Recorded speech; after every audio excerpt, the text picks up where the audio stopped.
Las Vegas, the Democratic National Committee gathered here over the past week with one worry on every activist's mind: we'd better not lose the Virginia governor's race. It's a surprising case of the jitters over a place that hasn't elected a Republican to statewide office in 8 years, and that voted resoundingly against Donald Trump last year. But nationally, Democrats haven't won a marquee race since losing the presidency. They lag Republicans in fundraising.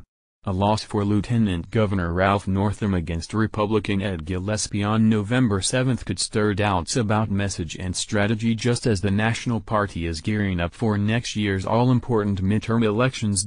We're ground zero, Susan Swecker, chairwoman of the Democratic Party of Virginia, said inside the Bally's Casino here, where party leaders and activists from all 57 states and territories gathered over the past few days. All eyes are on us. I can understand that, because last year broke my heart. Less clear is whether the jitters will help, or whether a Northam victory gives Democrats any kind of roadmap for 2018. Leaders and activists spent a lot of time in Las Vegas talking about Nevada and Virginia, two increasingly urban and diverse states that bucked 2016's Trump wave, as models for what every state party could achieve if they organized and elevated their activist base. They spent less time talking about Trump's winning message on jobs and fairness, or the states where it was so effective, or how to win in those places with a sales pitch of their own. From a branding perspective, we have a huge problem, said Ken Martin, the chairman of Minnesota's Democratic Farmer-Labor Party. It was the biggest challenge for us in the last year, and our biggest mistake was uniting around Stop Trump. Defeat in Virginia could also prompt another brawl between progressive activists and the party's establishment. Northam, backed by most of Virginia's elected Democrats, won his nomination over Bernie Sanders-backed former Congressman Tom Perriello, a race that some activists saw as a replay of the 2016 primaries. Northam's defeat would let activists argue that the party that picked Clinton over Sanders, and Perez over Sanders-backed Representative Keith Ellison, had once again bet against progressives and lost. It would set the stage for more infighting in 2018. Ideology aside, most party leaders seemed bent on avoiding in Virginia the kind of overconfidence they say settled in toward the end in 2016, when many Democrats assumed that Hillary Clinton would win. The sense of complacency led people to take their foot off the gas, Martin said. We saw a dip in volunteers in the last few weeks, turnout dropped.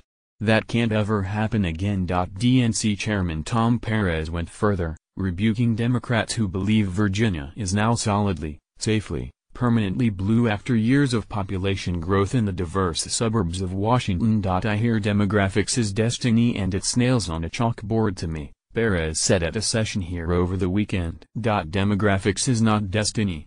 Organizing is destiny. Northam, a former Army doctor and pediatric neurologist, is in a neck-and-neck race with Gillespie, a former lobbyist and GOP strategist. There are a number of reasons to wonder whether Democrats can retain the executive mansion, which Terry McAuliffe now occupies. The DNC began pouring resources into Virginia in July, spending $1.5 million up front to hire 40 staffers. In addition, national staffers were loaned out to run communications for campaigns down the ballot.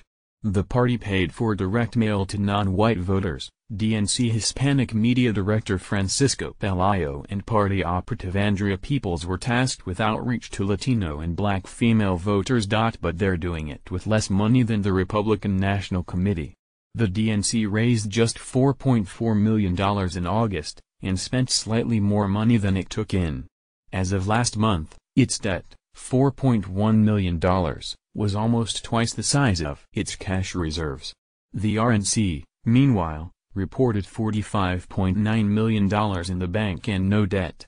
With less fanfare than the DNC, it spent $3 million in Virginia, helping fund 80 staffers on the ground for Republican campaigns. The RNC never left Virginia and has had field staff on the ground since 2013. Said RNC spokesman Michael Arns.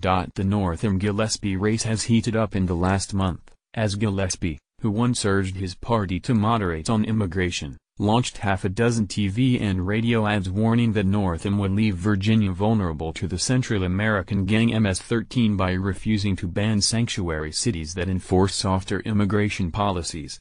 Virginia does not have sanctuary cities. Democrats have jumped at the chance to link Gillespie with Trump. We've got an opponent who's running a Donald Trump-style campaign, Senator Tim Kaine, Democrat, Virginia, said in a video message to the gathering in Las Vegas. We've watched a Republican nominee for governor run racially,